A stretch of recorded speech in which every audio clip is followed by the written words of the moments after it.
Hello everyone, this is Greyshot17 and this is a special preview for a video. It's only the first few minutes for a movie called Abominable. This is a review for it.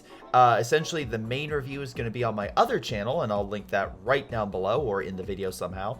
But the point is, this is going to be a few minute preview as I'm going to be moving this type of review content over to the other channel. Again, I mentioned this earlier in the week on my update video, but if you want to check out the video, I will link it in my Discord as well as I'll link it here.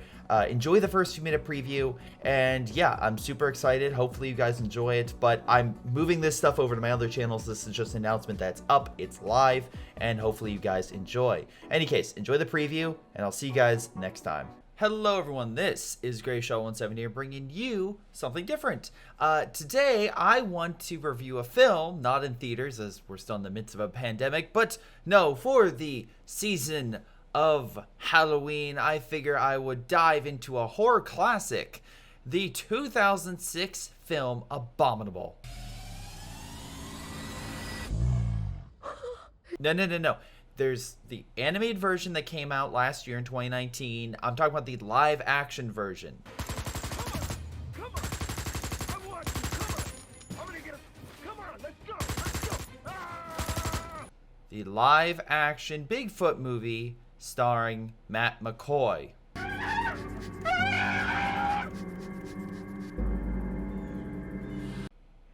Just play the intro.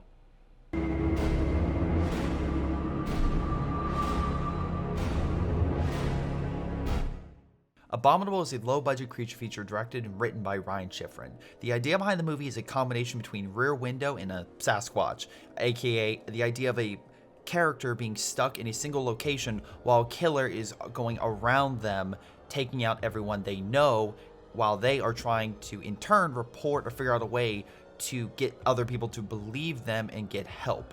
Now, the movie's supposed to harken back to classic 80s movies in terms of production, tone, atmosphere, even the monster in a lot of aspects. And this movie, eventually, once it was completed by Ryan, made its debut on the Sci-Fi Network. Now, I first saw this film back on the Sci-Fi Channel as one of their original movies.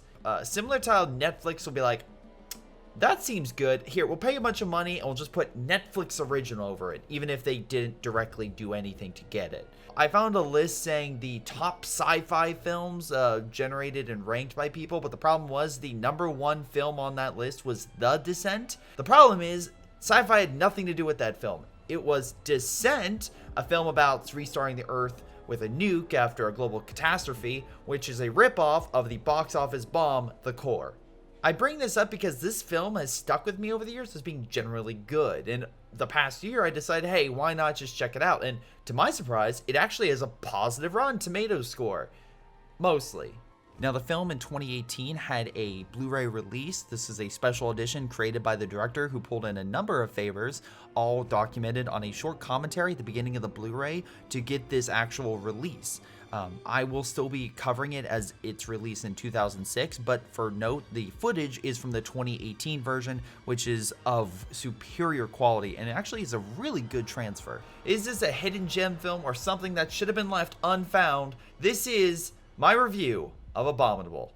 The movie begins with Miss Haas, played by Dee Wallace, the quintessential 80s mom, and Mr. Haas, played by Rex Linn, known for being in... They find a dead horse with their dog pursuing something in the distance. After a quick realization that Sparky just went to heaven, they retreat back to the house. Okay, maybe two of you should back away from the door, especially after something just killed a horse. Never mind, I guess both of them lived. And they both get a chance to discover a footprint in the snow. I would say that's news, but in our current climate, Bigfoot could be discovered and the most popular thing would be what's on TikTok. Followed by this is a really interesting set of shots of the forest, but the music and tension that's building up in this is really well done that makes you think that there's something there, but just out of sightline, helping build that sense of terror and dread for the film that is undercut by Otis, who's doing his best Kevin and Bacon impression, as Preston, played by Matt McCoy, is sitting in the car waiting for his male nurse to get off the cliff's edge. If this face doesn't explain all you need to know about Otis, I don't know what will. The movie continues with Otis stopping at a gas station meeting Jeffrey Combs? He only goes by Clerk, but secretly I think he's Dr. West. Don't believe me? The entire time in this scene, he only talks about death and a place called Suicide Rock. They say she died before she hit the ground. Heart attack. In midair. I want to show you something. It happened right up there. Suicide Rock. If it came out in a secret draft that he made undead creatures that turned into Bigfoot, honestly, it wouldn't be shocking. Preston and Otis arrive at the cabin and unwind. After being carried lovingly by Otis, Preston reminisces about his wife, who tragically died in a rock climbing accident while Preston became crippled and emotionally wrecked. It's mostly just Preston going around and looking at old photos and just old memorabilia. It's really well done, and I do like a lot of these shots. And again, the presence of dust and other things give it age, showing that this is the first time he's been here in a long time. So again, I gotta give it props. Where a lot of sci-fi movies would just do exposition, you have a low-budget film saying, no, we're just gonna do classic show, don't tell, and just move on.